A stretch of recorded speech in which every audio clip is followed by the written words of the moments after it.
हैं सर? मिजाज अच्छे हैं? जी जी, वालेकुम अस्सलाम।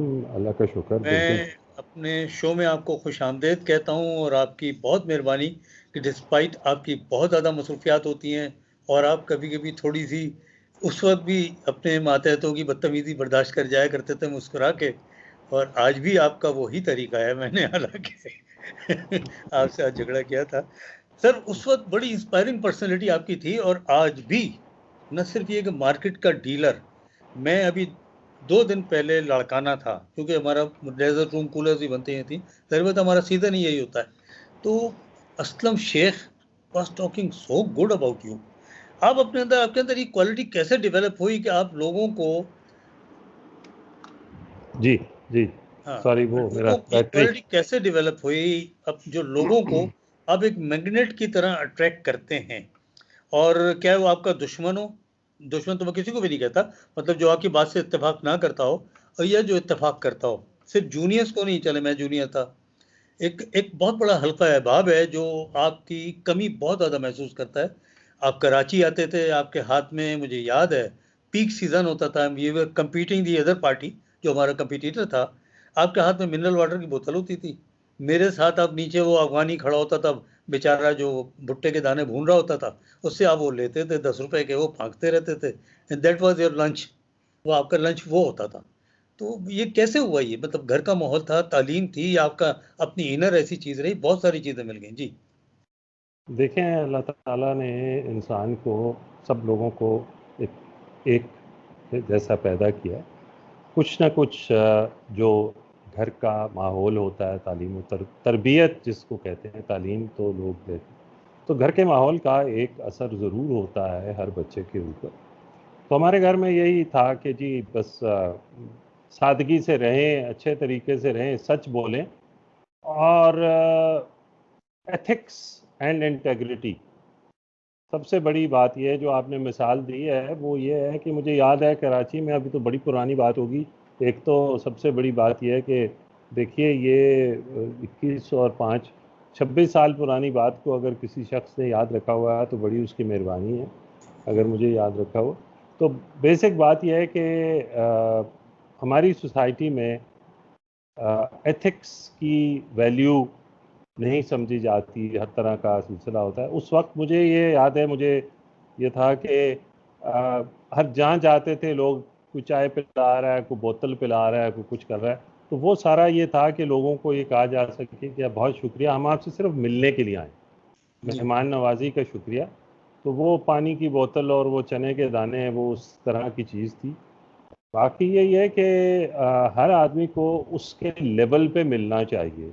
छोटा बड़ा कोई अगर नहीं समझें आप, हर आदमी से अच्छे तरीके से, खुश अखलाक़ी से पेश आएँ, तो हम्म, आगे से रेसिप्रोकेट ज़रूर करते हैं, जो भी हो। हम्म। अच्छा, आप जिस दायरे में मैं रहा, मैं 29 30 साल रहा, आप बड़े शॉर्ट पीरियड के लिए आए, लेकिन उस शॉर्ट पीरियड में भी आपने अपने बड़े अनमिट नकूश छोड़े हैं। मुझे याद है आने के बाद पता लगा था कि ये कंपनी है। कंपनी तो पहले भी थी माशाल्लाह, सब लोग अच्छे थे, कि उसको आपने एक ऑर्गेनाइज्ड वे में, क्योंकि आप एक बड़े मल्टीनेशनल इदारे से आए थे, आपने मतलब मुझ समय काफ़ी लोगों की आपने लम्स में ट्रेनिंग्स करवाई। वो उस ज़माने में एक एक हफ्ते का कोर्स होता था जिसमें यकीनन कंपनी के लाखों रुपए खर्च होते होंगे। तो आप वो जो मैन मैनेजमेंट और मैन ग्रूमिंग जिसे कहते हैं, उससे बड़ी तवज्जो देते थे, क्या वजह थी उसकी? देखिए, एक बड़ी सिंपल बात यह है कि कंपनी किस चीज़ का नाम है। कंपनी का नाम बनता है उन लोगों की वजह से जो उस कंपनी में काम कर रहे हैं। वो कलेक्टिवली जो लोग होते हैं वो ही कंपनी कहलाते हैं। तो हम्म, जिस तरीके से वो लोग बिहेव करेंगे, जिस तरीके से वो लोग एक्ट करेंगे, वही कंपनी का बिहेवियर समझा जाता है कि ये फलां हम्म, कंपनी के ये लोग हैं, ये हम्म, बड़े अच्छे तरीके से एक्ट करते हैं, ये एथिकली एक्ट करते हैं, कोई गलत बात नहीं करते। मैंने तो सिर्फ आप लोगों से एक दरख्वास्त की थी कि भाई कोई गलत वादा नहीं करना।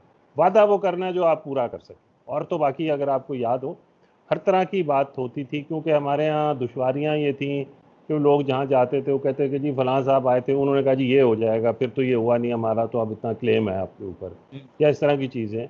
तो वो यही था कि यार वादा कोई जो भी करना है वो करें जो पूरा कर सकें, और जिसका कोई अगर बनती है कोई चीज वो उसको दी जाए, जिसकी नहीं बनती वो उसको ना दी जाए। आप जब लोगों ने ये समझ लिया हो कि जी आप एक असूल की पाबंदी कर रहे हैं, तो ये एक दो तरफा फिर ट्रैफिक शुरू हो जाती है। अगले भी समझते हैं कि जी वो कोई बेअसूली ऐसी कोई बात नहीं करेंगे, तो वो फिर अल्लाह का शुक्र है एक सिलसिला चल पड़ता है। तो जो ट्रेनिंग्स और वो जो सारी थी वो इसी सिलसिले का नतीजा था कि आप लोग माशाल्लाह सब लोग बड़े अच्छे लोग थे, एक्सपीरियंस लोग थे। तो कुछ चंद चीज़ों की ने समझा था कि जी ट्रेनिंग की ज़रूरत है ताकि इसको अच्छे तरीके से लेके चलें, तो वो करवाया। आपका मुझे याद है बड़े एग्रेसिव, बड़े टाइमली डिसीजन होते थे। वो स्मगलिंग के खिलाफ जिहाज से जो हमने एसी का एक हमारे पास स्टॉक रह गया था, और मौसम ऐसा आ गया था कि बारिश हुई तो ये ठंडा हो जाएगा और कंपनी को एक साल स्टॉक कैरी ओवर करना पड़ेगा। आपका जो तालीम है वो तो मुझे पता है अमेरिका से है, उसमें आपने मार्केटिंग का भी पढ़ा हुआ है, केमिस्ट्री की भी आपने पढ़ी हुई है, मुझे सही याद है ना सर? जी मैंने केमिकल इंजीनियरिंग भी की हुई है और फिर अमेरिका से जाके एमबीए भी किया हुआ माशाल्लाह। तो आपके जहन में एक चीज का आना, एंड मुझे याद है लैपटॉप बिल्कुल नया नया आया था उस वक्त, आई डोंट नो पेंटियम 3 था जो भी था, वो आपके लैपटॉप गले में होता था और हम फिर बैठे के मैरियट में चाय पी थी, और रात को 12 बजे आपने कहा मंसूर ये सुबह के अखबार में एक एड छोटा सा लगवा दो एयर पैनल, और उसके बाद जिस तरह वो टिका के बिका था, अल्लाह पाक ने उसमें कैसी बरकत डाली। वो सर आइडिया कैसे आ जाते हैं आपको, और अचानक you made that decision split of a second without even consulting at that time, without even consulting और conveying your message to the chairman. ये एक अच्छी चीज है, और ये मैंने आपसे सीखा है, जो बहुत सारी चीजें मैं भी करता हूँ। जी सर। देखिए वो उसमें ये बात थी कि वो उस वक्त चेयरमैन साहब तो खैर उनके साथ वो डे टू डे में वो नहीं होता, मैनेजिंग एमडी थे हमारे हम्म। इकबाल इकबाल अहमद साहब, खान जो कि साहब जी। जी जी इकबाल खान साहब बहुत, तो उन्होंने उनको भी कुछ भरोसा था मुझ पे, तो उनके जी साथ मेरी ये चीज़ तय हो गई हुई थी कि जी मुझसे अगर तो हर चीज़ के बारे में मैंने आपसे सवाल करके इजाज़त लेनी है तो फिर वहाँ मैं नेगोशिएशन की पोजीशन में नहीं होऊंगा। तो उनको भी भरोसा था, तो हम एक ब्रॉड बेस्ड बजट तय हो जाता था कि ये बजट होगा, ये उसका सेल्स क्या होंगी, प्रॉफिटेबिलिटी क्या होगी, जो सारी, तो वो फिर उसके बाद वो मुझ पे था कि जी मैं उसको किस तरीके से लेके चलूँ। तो उसमें देखिए क्विक डिसीजन मेकिंग एक लेकिन क्विक डिसीजन मेकिंग ऐसे नहीं कि आप हवाई डिसीजंस कर लें, जी आपको सोच समझ के डिसीजन करने पड़ते हैं जब भी आप एक पोजीशन ऑफ रिस्पॉन्सिबिलिटी में होते हैं। आपके पास डेटा होना चाहिए। अल्लाह ताला ने उस वक्त तो कुछ दिमाग ऐसा दिया हुआ था कि चीज़ें याद रहती थी। अब तो आजकल कुछ उम्र इतनी हो गई है कि कुछ चीज़ें भूल भी जाती हैं, तो मुझे रिकंसाइल करना पड़ता है। वैसे तब भी जो लैपटॉप साथ लेके चलते थे वो ये है कि decision making should be based on some sort of data. आपके एग्जैक्टली। पास क्या डेटा है, तो वो होता एग्जैक्टली। था जो भी उसके हिसाब से। तो फिर वो आप फैक्ट्स एंड फिगर्स पे जब डिसीजन करते हैं तो उसमें अल्लाह ताला ज़रूर बरकत डालता है। बिल्कुल सही बात है सर। और मुझे वो भी याद है कि आपकी जो कमांड होती थी, आपके पास जब मीटिंग्स होती थी, ब्रांच मैनेजर्स आते थे, रीजनल मैनेजर आते थे, तो मेरे एक लड़के का इशू था हैदराबाद का, उसमें उसके कुछ बिल सेटल नहीं हो रहे थे for the last many months. आपने एक कॉल की, वो लड़का गया है, और आपने उससे कहा वहां जाके बताओ, अगर नहीं होता तो फिर देखता हूँ, एंड दैट हैपेंड, वो हो गया। ये कमांडिंग चीजें कहाँ से आपके अंदर आई? बस कुछ ये अल्लाह, मैं जैसे फिर से कहूँगा, देखिए अल्लाह ताला ने हर आदमी को दिए हैं हर चीज़। अल्लाह ताला ने ये नहीं किया कि एक आदमी को ज़्यादा और किसी को कम दे दी, सबको बराबर दिए। और ये एक साथ ही ये है कि जी मेहनत करें, अपनी चीज़ों पे फोकस करें, अपना जो भी काम है उसको समझें, और फिर जब जिस लोगों की अगर जिम्मेदारी आपको दी गई है तो उनके मामलात तय करने की कोशिश करें। तो वो जो चीज़ थी वो कुछ ब्यूरोक्रेसी टाइप चीज़ें हो जाती थी उसमें, तो वो जी जी जी हर जगह ये लोगों को बता दिया था कि जी भाई जब ये अगर कोई काम किसी का रुकना नहीं चाहिए, जायज़ जी काम अगर है, किसी के बिल्स पेंडिंग हैं, तो वो सो मेनी डेज वो तय हो जाने चाहिए। जी जी। तो उसी तरह से फिर चलता था काम। अच्छा, एक दफ़ा हम हैदराबाद गए, मुझे याद है, एक बड़ा डीलर था हैदराबाद का, सबसे बड़ा डीलर, जैसे कराची में सुनो वाला होता है, वहाँ का सुनो वाला था। उसके साथ हम गए हैं। आपने मुझसे जाने से पहले पूछा, वो काम नहीं कर रहा था, सबसे बड़ा डीलर था उसका। उस जमाने में कोई हमारे चूंकि फ्रिजेज में कुछ कंप्लेंट्स आई थी, तो 6 लाख रुपए के उसका डेड स्टॉक था जो सेटल नहीं हो पा रहा था कंपनी लेने को। And you took split of a second, आपने मुझसे कहा मंसूर कमाल कर रहे हो यार, एक आदमी तुम्हें 6 करोड़ में साल का बिजनेस दे सकता है और तुम 6 लाख की लेके लकीर पीट रहे हो। चलो, और वो दिन और आज का दिन, वो फिर जब जब तक मैं पहल में रहा, कमाल का बिजनेस किया उसने। ये कैसे आप मतलब वेरी एग्रेसिव, आपसे मतलब बड़े इंस्पायरिंग थे आप।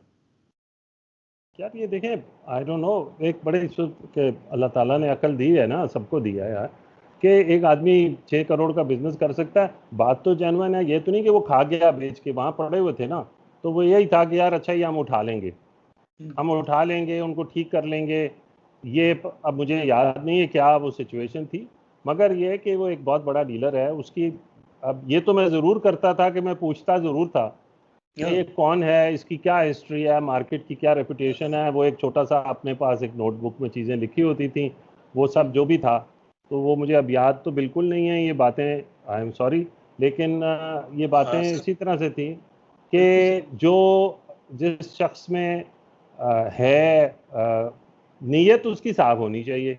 अगर तो वो बंदा पता नज़र आ जाए कि यार ये बंदा हेरा फेरी के कार करके हमसे 2 नंबरी करने की कोशिश कर रहा है, हाँ, तो बेसिक बात बड़ी सिंपल है, जिसको हम कहते हैं ना कंपनी।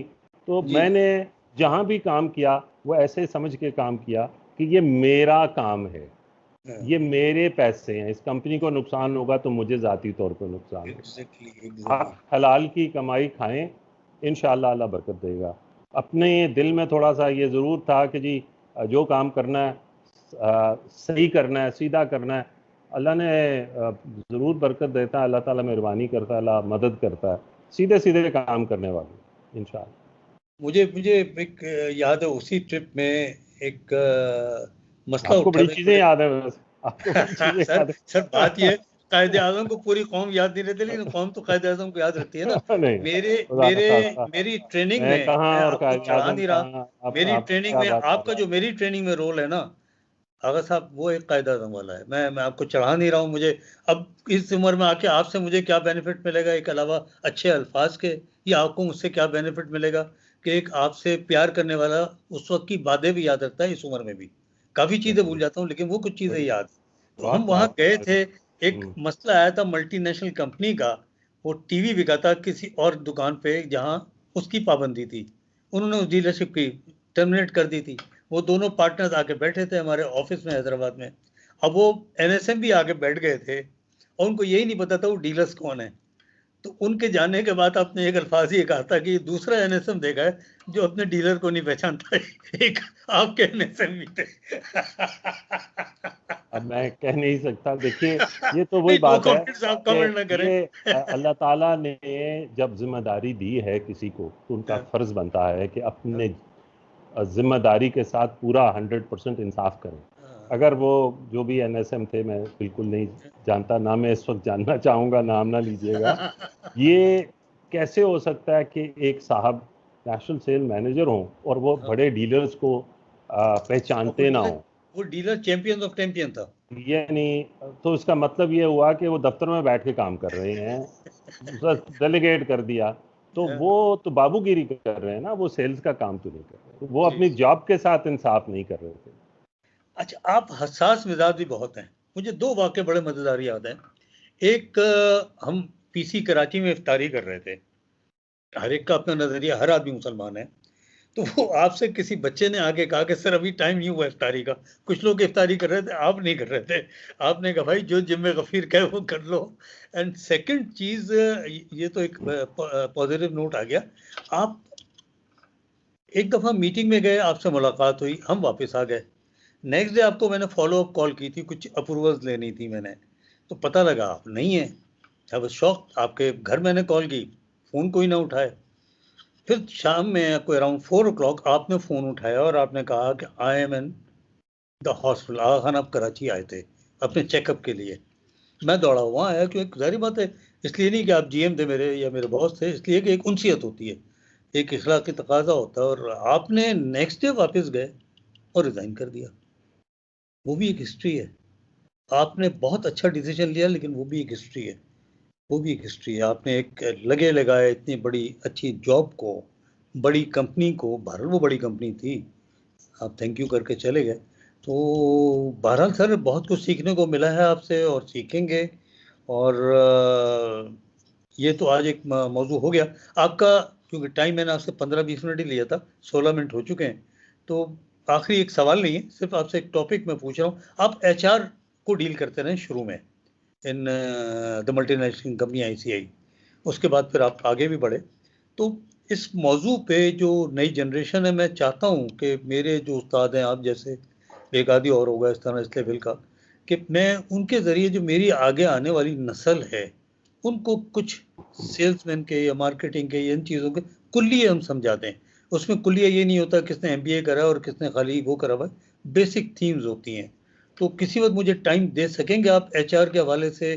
जैसे वो हमारी ट्रेनिंग कराते थे, वो इकबाल साहब आते थे आपके ICI वाले, और 2-4 लोग आते थे लम्स के अंदर, और एक हफ्ते ठहराते थे। तो वो चीज़ आप दे सकेंगे मुझे कभी, अब ज़रूर 15 दिन ज़रूर बाद? ज़रूर, इंशाल्लाह इंशाल्लाह। हाँ, मैं देखें, अब इस वक्त मेरी ख्वाहिश है, कोशिश है कि जो भी कहीं अगर मैं वैल्यू ऐड कर सकूं हाँ, तो वो उसमें ज़रूर। तो आप जाते जाते आपको एक शेर सुना दूं। ये जो आपने बताएं। NSM वाली बात की है ना, या जो आप कहते हैं कि कुलिया कुल्लिया। कुलिया चाहिए लोगों को। लोग बहुत अरसा पहले वो कुलिया लिख दिया था किसी ने, फारसी ज़ुबान का शेर है, कस्बे कमाल कुन के अजीज़े जहां शवी। यानी माशाल्लाह। जो भी काम करना है ना, हाँ, उसमें कमाल हासिल करें। अगर आपने लोगों में अपना, अगर आपने अजीज़े जहां होना है, यानी कि हाँ, लोगों के लिए अगर आपने वो करना है, तो अपने अपने काम में कमाल हासिल करना चाहिए। अगर कोई शख्स नेशनल सेल्स मैनेजर है, तो उसका काम है कि उसको पता हो कि क्या डेटा है, ये कौन शख्स है, इसकी बिजनेस क्या है, इनका कारोबार का लेन देन क्या है, और क्या सिलसिले हैं। तो वो, जैसे मुझे एक चीज़ तो याद है, वैसे अपना सियालकोट गए थे तो वहाँ एक साहब मिले, उन्होंने कहा कि जी, लोग तो कुत्ते की भी नस्ल देख के आगे चलते हैं। यहाँ आपके कंपनी वालों ने जब पिछले लोगों की बात कर रहा था, तो रेडी वाले को भी ये चीज़ें दे दी, ये नहीं देखा कौन है, उसकी क्या कैपेसिटी है। तो सही। वो बेसिक वही बात है कि आपने थोड़ा सा वक्त, टाइम लगा के मेहनत करनी बहुत ज़रूरी है। हर चीज़ को समझना बहुत ज़रूरी है। कौन किसका क्या बिजनेस है, उनका हाँ, उधार का तरीका क्या है, मार्केट से पता चल जाता है कैसे लोग हैं, क्या हैं, वटेवर। हम तो पुराने ज़माने के बुढ़े लोग थे। अब तो मतलब है, आप लोगों का गूगल करके नाम डालें तो आपको उनकी चीज़ें मिल जाती हैं कि क्या है क्या नहीं है। सही बात है, तो सही बात। बस यही है कि अपने काम में कमाल हासिल करना बहुत ज़रूरी है, जो भी काम कर। बस चलते चलते फिर अगेन एक थैंक यू कहना था। मुझे बात याद आ गई, फिर बहुत सारी चीज़ें इस वक्त आ रही हैं जहन में, कि मैं कराची एयरपोर्ट था, लाहौर PC में कमरा बुक था, आपकी कॉल आई, किधर हो मंसूर? मैंने कहा, ये एयरपोर्ट, बोर्डिंग होने वाली है। तो यार तुम मेरे घर क्यों नहीं ठहरते? एंड बस it was a pleasant surprise. और वो, मैं ये तो नहीं कहूँगा शौक हो गया, मैंने कहा यार मेरा GM वो मुझे कह रहा है मेरे घर ठहर जाओ। मैंने कहा था मैं ठहर जाऊंगा। तो बस तुम वहाँ कॉल करके HR में कह दो, वो मना कर दें, कैंसिल कर दें कमरा, गाड़ी तुम्हें लेने ना आए, मेरा ड्राइवर खड़ा होगा। और मेरे ख्याल है आपने बीच में हमें कैश रिवार्ड भी दिलवाया था, लेकिन उससे बड़ा तोहफा मेरी ज़िंदगी में, बड़े बड़े लोगों के साथ रहा हूँ, बड़ी कंपनीज में रहा हूँ, बड़े लोगों के वलीमे भी अटेंड करे जो कंपनियों के ओनर्स थे, लेकिन आपका बहुत शुक्रिया, आपने जो मुझे उस वक्त इज्जत बख्शी और इस वक्त भी Bakhshi. Love you sir, lots of love, lots of love and lots of दुआ for you and your family. अब थैंक तो यू सो बारिश मच। हो गया ना, अब तो दुआ भी चलो, अल्लाह ताला। Thank you. अल्लाह थैंक यू जी, ताला फिर खुश इंशाल्लाह रखे रब्ता आपको। रहेगा बहुत और शुक्रिया। आपसे टाइम थैंक यू। लेंगे। अस्सलाम थैंक यू। वालेकुम वरहमतुल्लाहि वबरकातुहू। वालेकुम अस्सलाम। Thank you.